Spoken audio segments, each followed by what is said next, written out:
इसी तरह हजरत अब्दुल मुत्तलिब ने अपने एक बेटे हारिस के साथ आब जमजम का कुआं तलाश किया था। इसी तरह हजरत इब्राहिम अलैहिस्सलाम ने अपने एक बेटे के साथ खाना काबा की तामीर की थी। तो ये भी एक तरह से सिमिलरिटी होगी थोड़ी सी। और फिर ये हुआ कि हजरत इब्राहिम अलैहिस्सलाम के बेटे की एक कुर्बानी हुई थी ना, ज़िब्हा किया था अल्लाह ताला की तरफ से जब उनको हुक्म हुआ था, तो हजरत इस्माइल अलैहिस्सलाम की कुर्बानी हुई थी। तो इसी तरह हजरत अब्दुल मुत्तलिब के भी उनके उनके बेटे थे। जब हजरत अब्दुल मुत्तलिब के एक बेटा था, जब हजरत अब्दुल मुत्तलिब का एक ही बेटा था ना, तो उन्होंने ये दुआ की थी कि या अल्लाह मेरे आप मुझे ज्यादा बेटे अता करेंगे तो उनमें से मैं एक बेटे को कुर्बान कर दूंगा आपकी राह में। तो फिर ये हुआ कि अल्लाह ताला ने उनको 11 बेटे दे दिए, आई थिंक 10 थे। तो उनमें सबसे छोटे बेटे का नाम था हजरत अब्दुल्ला, और वो बड़े खूबसूरत थे और बड़े उनको बड़े अजीज थे।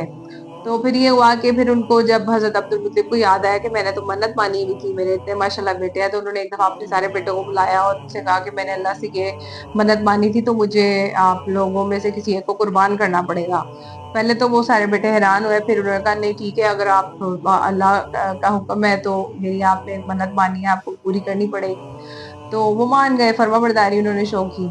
तो इस तरीके से जब उन्होंने कुरा डाला कि भाई किसका नाम निकलता है, तो वो बार बार हजरत अब्दुल्ला का नाम निकला।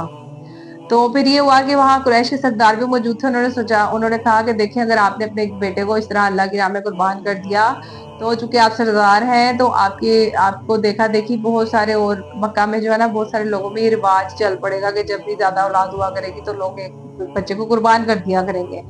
तो आप एक काम करें, आप इसका कोई और अल्टरनेट तो कुछ निकालें। फिर उन्होंने ये किया कि वो एक काहिन के पास गए और उन्होंने उसने इनको मशवरा दिया कि आप एक काम करें कि आप 10 ऊंट और अब्दुल्ला का कुरा डालें, फिर 10 ऊंट और अब्दुल्ला का कुरा डालें, देखते जाके किसका कुरा बार बार निकलता है ना। तो जब उन्होंने इस तरह से डालते रहे, 10-11 दफा इस तरीके से किया, तो 10 बार अब्दुल्ला का नाम निकला, और 11वीं दफा जब 100 ऊंट हो चुके थे तो 100 ऊंटों का नाम निकला। ठीक है, फिर उन्होंने 2-3 बार और दोबारा से अपनी तसल्ली के लिए किया कि वाकई मैं ऊंट कुर्बान कर दूं, अपने बेटे की कुर्बानी की जगह अगर मैं ऊंट कुर्बान कर दूं तो अल्लाह राजी है। तो कुरा बार बार ऊंटों के नाम का निकला। इस तरीके से उन्होंने हजरत अब्दुल्ला की कुर्बानी बच गई और ऊंटों को कुर्बान कर दिया। ठीक है, ये भी इनका इस दौर का काफी एक मशहूर वाकया इनसे जुड़ा हुआ। अच्छा, उसके अलावा ये कि हजरत अब्दुल मुत्तलिब ने जो है ना खाना काबा में कुछ ऐसी मतलब वहां मक्का के लोगों में कुछ ऐसी चीजें जो है ना राइज करवाई थी, जो कि इस्लाम आने के बाद, शरीयत हमारी जो नाफिज हुई थी उसके बाद भी अल्लाह ने वो कायम रखी। उनमें एक ये था कि तवाफ के जो 7 चक्कर थे ना, वो हजरत अब्दुल मुत्तलिब ने पहली दफा चक्कर की काउंटिंग तय करवाई कि 7 चक्कर हुआ करेंगे, और वो इस्लाम आने के बाद भी 7 ही रहे। और दूसरा ये कि तवाफ जो थे ना उस दौर में लोग जो है ना खाना काबा का तवाफ बरहना करते थे, यानी वो मतलब अनड्रेस हो जाते थे। तो वो हजरत अब्दुल मुत्तलिब ने ये चीज खत्म करवाई कि ये बहुत बुरा दस्तूर है, ये बिल्कुल भी ठीक नहीं है, तो उन्होंने वो भी खत्म करवाया। उसके अलावा ये कि उन्होंने अपने ये जो बाप होता है उसकी बीवियों को हराम करार दिया है। हराम करार यानी कि उस दौर में ये होता था कि उस दौर में लोग अपनी माओ के साथ भी निकाह कर लेते थे। कितनी एक अजीब सी बात है ना, यानी कि वो उस दौर में लोग, इतनी जहालत थी, कुछ भी यानी लोग कर लेते थे। तो हजरत अब्दुल मुत्तलिब ने बाप की बीवियों को भी हराम करार दिया, और इस तरीके से ये चीज शरीयत में भी नाफिज रही हम लोग की, मतलब अब आपको पता है ये चीज बिल्कुल हराम है। इसी तरह उन्होंने कत्ल की जो दियत थी ना, अगर किसी से कत्ल हो जाए तो उसकी दियत जो है वो 100 ऊंट मुकर्रर की।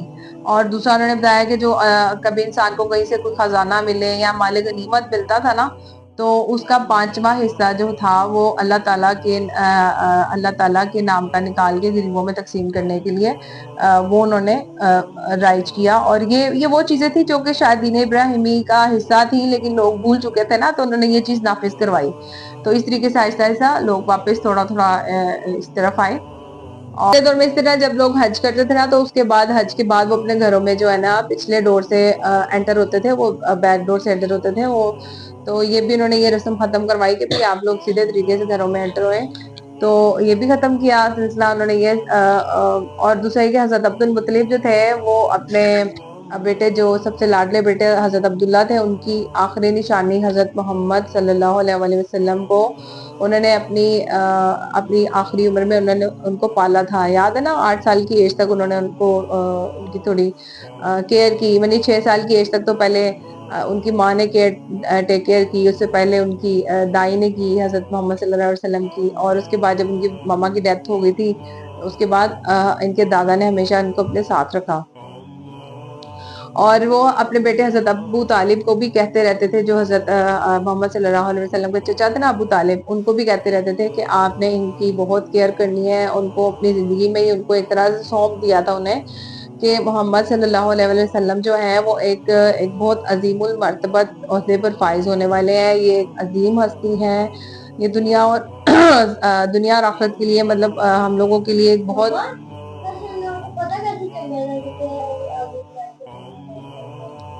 وہ ایسے پتا چلا تھا کہ حضرت عبد المطلب جو تھے نا، وہ ایک دفعہ کسی جگہ پہ کہیں مہمان گئے نا، تو وہ جب ان سے بات چیت ہوئی تو ان کو پتا چلا کہ یہ تو میرے ایک طرح سے بھتیجے لگتے ہیں، بھانجے لگتے ہیں حضرت عبد المطلب. تو انہوں نے بتایا کہ بھئی آپ کو پتا ہے کہ مجھے کچھ نشانیاں پتا ہے اس انسان کی جو کہ اس دور میں پیدا ہوگا، اور وہ جو ہے نا تہامہ پہاڑوں کے ارد گرد، یعنی وہ اس ٹائم میں مکہ کے پہاڑوں کو کہا جاتا تھا کہ وہاں پہ یہ والا دور جو اب چل رہا ہے نا، وہ وہی دور ہے جس میں وہ بچہ پیدا ہوگا. تو حضرت عبد المطلب چونکہ پہلے ہی کچھ نشانیاں اپنے پوتے میں نوٹس کر چکے تھے، غیر معمولی نشانیاں. پتہ نا جب آپ صلی اللہ علیہ وسلم پیدا ہوئے تھے تو کتنی نشانیاں ظاہر ہوئی تھی. وہ جو محلات جو تھے وہ روشن ہوئے تھے، لوگوں نے آسمان پہ بھی نشانیاں دیکھی تھی جب حضرت محمد صلی اللہ علیہ وسلم پیدا ہوئے تھے. اور پھر ویسے بھی ہمیشہ ان کے اوپر ایک بادل سایہ کر کے چلتا تھا، یا مطلب انہوں نے ایسی چیزیں نوٹس کی تھی جو غیر معمولی چیزیں تھیں. تو جب وہ اس سردار نے جب شیئر کی کہ آپ کو پتا ہے کہ اس دور میں وہ بچہ پیدا ہونے والا ہے، تو حضرت عبد المطلب نے بتایا کہ وہ جس کے آپ بتا رہے ہیں نا کہ سب سے بڑی نشانی یہ ہوگی کہ ان کے کندھے کے درمیان میں نبوت کی، یعنی کہ ختم نبوت کی ایک آخری نشانی، یعنی کہ ایک مہر ہوگی. تو وہ مہر جو تھی وہ واقعی ان کے پوتے کے بیک پہ تھی، دونوں کندھوں کے درمیان. تو اس طریقے سے جو ہے نا ان کو پتا چل گیا کہ یہ تو میرا وہی والا یہ جو پوتا ہے، یہ وہی اس دنیا میں آخری نبی حضرت محمد مصطفیٰ صلی اللہ علیہ وسلم جو ہیں وہ ایک بہت بڑے مقام پر فائز ہونے والے ہیں. تو اس لیے وہ اپنے بیٹے حضرت ابو طالب سے کہتے تھے کہ آپ نے ان کی خاص کیئر کرنی ہے. اور اس سردار نے بھی ان کو تاکید کی کہ اب آپ نے ان کو چھپا کے رکھنا ہے، یعنی کہ یہودی جو ہے نا ان کے پیچھے لگے ہوئے ہیں اور وہ ان کے دشمن ہو جائیں گے. تو اس طریقے سے ان کو پہلے پتہ چل گئی تھی نشانیاں. تو باقی یہ ہے کہ انہوں نے اپنی آخری عمر میں جو ہے کبھی ایسا وغیرہ نہیں پکڑا تھا، اپنے آپ کو ہمیشہ اپنی کمر سیدھی رکھتے تھے، اور بس تھوڑی سی بینائی ان کی کمزور ہو گئی تھی آخری عمر میں. اور ان کی جو ڈیتھ ہوئی تھی وہ 120 سال کی ایج میں ڈیتھ ہوئی تھی. اور انہوں نے اپنی ڈیتھ سے پہلے جو ہے اپنے بیٹے حضرت ابو طالب کے حوالے اپنے پوتے حضرت محمد مصطفیٰ صلی اللہ علیہ وسلم کو کر دیا تھا. تو باقی انشاءاللہ آج کا لیکچر یہیں پہ ختم کرتے ہیں. وآخر دعوانا ان الحمدللہ رب العالمین. سبحانک اللہم و بحمدک، اشہد ان لا الہ الا انت، استغفرک و اتوب الیک. Like, share, and subscribe.